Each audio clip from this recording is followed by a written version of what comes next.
ಎಲ್ರಿಗೂ ನಮಸ್ಕಾರ. Saraswati tech hub YouTube channel ಅಲ್ಲಿ ನಾನು ನಿಮ್ಮ ರಮೇಶ್ ರಾಥೋಡ್. ಫ್ರೆಂಡ್ಸ್, ಬರ ಪರಿಹಾರ ಅಮೌಂಟ್ ಬಂದಿಲ್ಲ ರೈತರಿಗೆ ಅಂದ್ರೆ ಏನ್ ಮಾಡ್ಬೇಕಪ್ಪ ಅಂದ್ರೆ ನನ್ನ ಲಾಸ್ಟ್ ವಿಡಿಯೋನ ಫಸ್ಟ್ ನೋಡ್ಕೊಂಡು ಆಮೇಲೆ ನನ್ನ ಈ ವಿಡಿಯೋನ ನೀವು ನೋಡ್ಬೇಕಾಗುತ್ತೆ. ಯಾಕೆ ಅಂದ್ರೆ ಆ ವಿಡಿಯೋದಲ್ಲಿ NPCI ಲಿಂಕ್ ಯಾವ ತರ ಮಾಡಿಸ್ಬೇಕು, ಆಧಾರ್ ಕಾರ್ಡ್ ಅಪ್ಡೇಟ್ ಯಾವ ತರ ಮಾಡಿಸ್ಬೇಕು, ಎಲ್ಲ ಡೀಟೇಲ್ ಅಲ್ಲಿ ಹೇಳಿದ್ದೀನಿ. ಆ ವಿಡಿಯೋ ಕೂಡ ಡಿಸ್ಕ್ರಿಪ್ಷನ್ ಬಾಕ್ಸ್ ಅಲ್ಲಿ ಹಾಕಿರ್ತೀನಿ. ಅದನ್ನ ನೋಡಿದ ನಂತರನೇ ಈ ವಿಡಿಯೋ ನೋಡಿ. ಓಕೆ, ಸೊ ನಾವು ಒಂದು FID ಅಲ್ಲಿ ಅಂದ್ರೆ ಫ್ರೂಟ್ಸ್ ಐಡಿಯಲ್ಲಿ ನಾವು ಒಂದು ಅವರ ಡೀಟೇಲ್ಸ್ ನ ತಿದ್ದುಪಡಿ ಯಾವ ತರ ಮಾಡೋದು ಅಂತ ಈ ವಿಡಿಯೋದಲ್ಲಿ ನೋಡ್ತಾ ಇದೀವಿ. ಸೊ ಬರ ಪರಿಹಾರ ಬಂದಿಲ್ಲ ಅಂದ್ರೆ ಇದನ್ನು ಕೂಡ ನೀವು ಕರೆಕ್ಷನ್ ಮಾಡ್ಕೋಬೇಕು. Okay, so first of all ಇಲ್ಲಿ ನೀವು FID ಫಾರ್ಮರ್ ಅಂತ ಕ್ಲಿಕ್ ಮಾಡಿ. ಕ್ಲಿಕ್ ಮಾಡಿದ ನಂತರ ಫ್ರೂಟ್ಸ್ ಅಂತ ಫಸ್ಟ್ ಒಂದು ಬಂದಿದೆಯಲ್ಲ, ಇದ್ರ ಮೇಲೆ ಕ್ಲಿಕ್ ಮಾಡಿ. ಇದ್ರ ಮೇಲೆ ಕ್ಲಿಕ್ ಮಾಡಿದ ನಂತರ ಇಲ್ಲಿ ಲಾಸ್ಟ್ ಕಾರ್ನರ್ ಅಲ್ಲಿ ಸಿಟಿಜನ್ ಲಾಗಿನ್ ಅಂತ ಇರುತ್ತೆ, ಇಲ್ಲಿ ಕ್ಲಿಕ್ ಮಾಡಿ.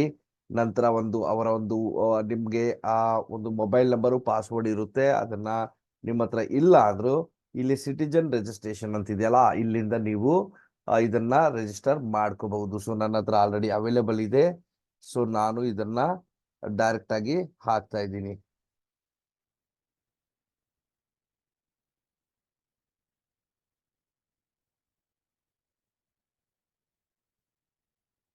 ಓಕೆ, ಸೊ ಕ್ಯಾಪ್ಚಾ ಹಾಕಿ ಆಮೇಲೆ ಲಾಗಿನ್ ಅಂತ ಹೇಳಿ. ಓಕೆ, ಲಾಗಿನ್ ಆಯ್ತು. ಸೊ ಲಾಗಿನ್ ಆದ ತಕ್ಷಣ ಏನ್ ಮಾಡ್ಬೇಕು ನೋಡಿ.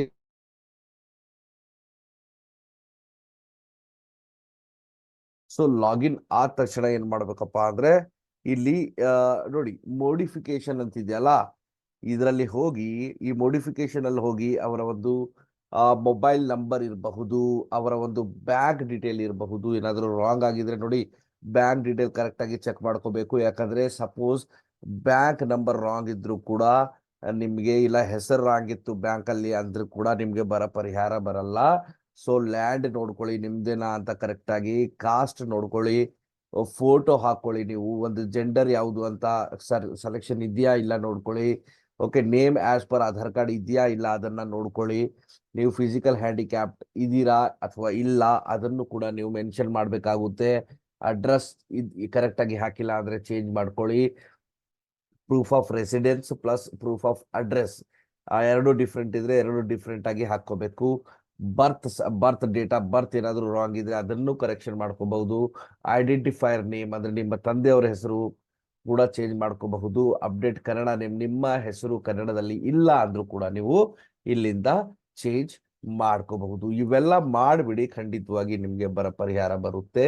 ಸೊ ವಿಡಿಯೋ ಆದಷ್ಟು ಶೇರ್ ಮಾಡಿ, ಎಲ್ಲ ರೈತರಿಗೆ ಇದನ್ನ ಕರೆಕ್ಷನ್ ಮಾಡೋಕೆ ಹೇಳಿ. ಯಾರಿಗೆ ಬರ ಪರಿಹಾರ ಬಂದಿಲ್ಲ ದಯವಿಟ್ಟು ಅವ್ರಿಗೆ ಇನ್ಫಾರ್ಮೇಶನ್ ಕೊಡಿ.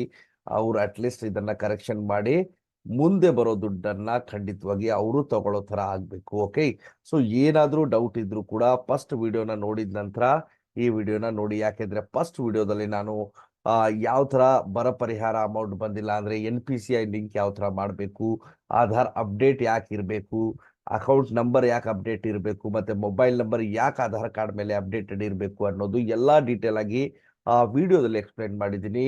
ಅದು ಕೂಡ ಈ ಡಿಸ್ಕ್ರಿಪ್ಷನ್ ಬಾಕ್ಸ್ ಅಲ್ಲಿ ಹಾಕಿರ್ತೀನಿ. ಖಂಡಿತವಾಗಿ ಅದನ್ನ ನೋಡಿ ಫಸ್ಟ್.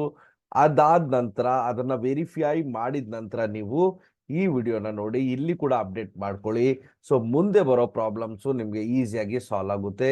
ಸೊ ರೈತರಿಗೆಲ್ರಿಗೂ ಕರೆಕ್ಟ್ ಇನ್ಫಾರ್ಮೇಶನ್ ಸಿಗೋ ತರ ಆಗಲಿ ಅಂತ ಹೇಳ್ತಾ, ಸೊ ಎಲ್ರಿಗೂ ಥ್ಯಾಂಕ್ ಯು ವೆರಿ ಮಚ್. ವಿಡಿಯೋನ ಕಂಪ್ಲೀಟ್ ಆಗಿ ನೋಡ್ತಾ ಪ್ರೋತ್ಸಾಹಿಸ್ತಾ ಸಬ್ಸ್ಕ್ರೈಬ್ ಮಾಡಿ. Thank you very much.